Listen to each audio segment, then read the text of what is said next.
praise is due to Allah, who has united the hearts of the believers in Islam and has made it an obligation to remain united, and has made it forbidden to become separated in his clear book. I bear witness that there is nothing worthy of worship except Allah, who guides to the straight path whom he wills, and I bear witness that our leader Muhammad is his messenger and the best caller to the way that is straight. O Allah, send your prayers and your peace upon our leader Muhammad and upon his family and upon his companions, whose hearts were united and whose souls were educated, so that they became victorious leaders. And what follows thereafter, O believers of Allah, I advise you as well as I advise myself, to first have the proper regard for Allah and thereafter be obedient to him. Dear believers, I greet you with the universal greetings of peace.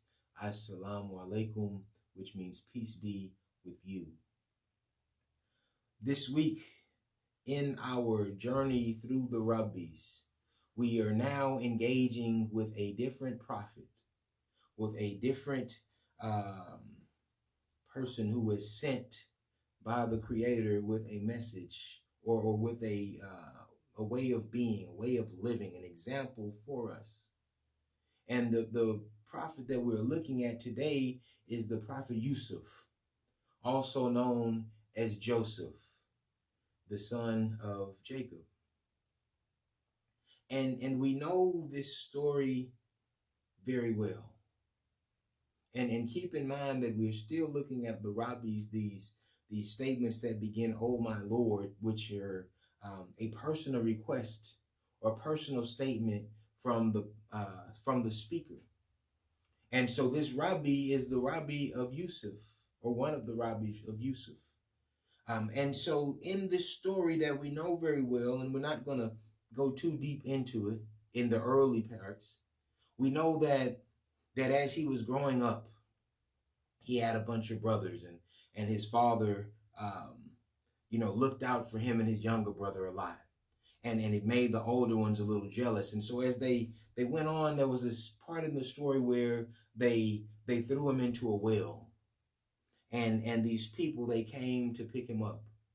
And there's more discussion in the Qur'an where it talks about the brothers going back to Jacob and talking about how the wolf ate him, and they showed him the clothes and all those things. But that's not where we're staying today in this story. That's not the focus. So we've moved past that, and we've moved past this part of the story where he was in the well and he was found, and he spent his life with the person who was in charge, or the leader of this area, and we'll just use the term Aziz. And so he stayed with him, and as his life went on, he began to get older. He began to grow, and he began to become a man, or a young man, as this part of the story goes. And the features that Allah had given him made him desirable, made people to be attracted to him, and it wasn't outside of the capacity of the wife of this leader of the Aziz to be attracted to him as well. And so in this part of the story, the feelings that she had for him had grown so great that she had this opportunity where the two of them were alone. They were alone in a room, and her emotions, her physical feelings for him became so strong that she began to push herself on him.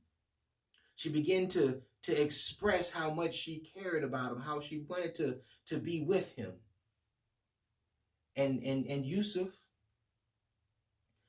understanding his situation, understanding who he was, his place in the world, his place in the environment that he was in, having a good sense of his own self-identity, and understanding that he had to maintain a certain behavior based on who he was.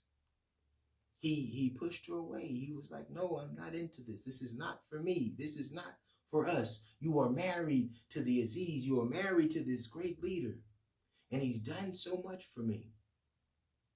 And so the wife still unable to control herself, she became more aggressive.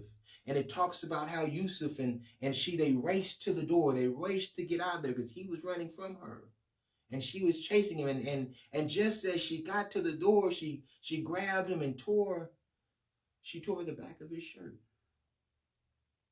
And as they made their way out, there was her husband. And you can imagine, or you can think about what he must have been thinking. What must have crossed his mind. Here is the one who I picked up and allowed to live in my house for years.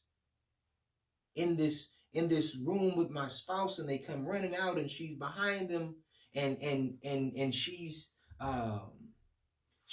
maybe her personality or how aggressive she was a little out of the norm. And so fortunately, he was a rational man. Or at least that's the way, it doesn't present that he was any other way. And as this discussion went on, the conversation went to this idea of if Yusuf's clothes, if his clothes were torn from the front, then he was the aggressor. And what he was saying, that he was trying to get away from her, was the truth. But if his clothes were torn from the back, then it was her. It was the wife who was the aggressor. And we know from the story that the wife tore the clothes from the back. And so the Aziz, the husband, he says, overlook this, Yusuf, overlook this thing. Please, don't focus on it. Please, just let's move on from this. And he told his wife to ask for forgiveness. And so this is where we get closer to that Rabbi. So now the talk begins to come up, and the people of the town are hearing about the Aziz's wife, hearing about the big man's wife. She got so caught up that she couldn't stay away. She couldn't keep her hands off of her servant. She has everything that she could desire, but her servant, for some reason, caused her to act out of who she was supposed to be. And so this conversation, this criticism, it began to get back to her. She began to hear the rumblings, the rustling, the conversations of people talking about her and her lack of self-control. And so she created, or she had a banquet made, and the women that were invited, she had them all hold a knife, and they held it behind their back, and she called Yusuf to come out. And it says that they all cut their hand. And they said that this cannot be a man, this must be an angel. He's so beautiful. And she said, this is the man that I was telling you about. And he would not listen to me. He would not obey me. And because of that, he has to go to jail. And so this is where this Rabbi come in. The Prophet Yusuf, he said, oh my Lord, I would rather go to prison than to engage in what it is that she's offering. And unless you turn that snare, unless you turn that behavior away from me, it says, in my youthful folly, I may give in to it and be counted amongst the ignorant. So this was the Prophet Yusuf, who had this strong conviction, strong self-identity of who he was supposed to be. And in his Rabbi, he said that I would rather go to jail than to engage in what it is that she's trying to do, trying to seduce me out of my good behavior. أقول قولي أستغفر لي ولكم والحمد لله رب العالمين.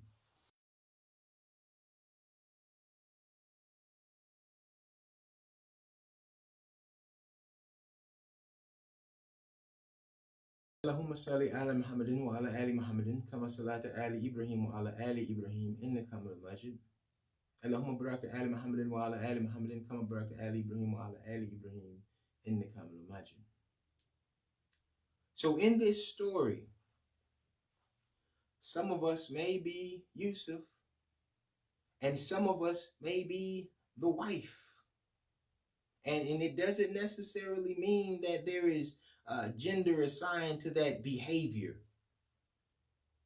But for some of us, we may have this idea that we know who we are, that we have this understanding of what our role and what our life must be, how we must carry ourselves. But we are in an environment where all of the things that we may be into, all of the things that catch our eye, that gets our attention, is available, is there. And it is only by the mercy of Allah that we don't engage in it. And then some of us may behave like the wife. That in front of us may be the thing that is so alluring.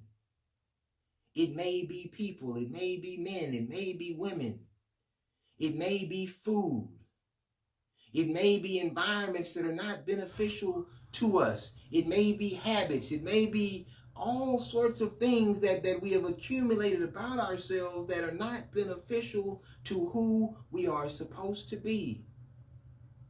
And maybe we have this attachment, this relationship with our Creator, but at times the things in front of us become so alluring that we chase them, that we chase this money, we chase this person, we chase this habit, we chase this feeling.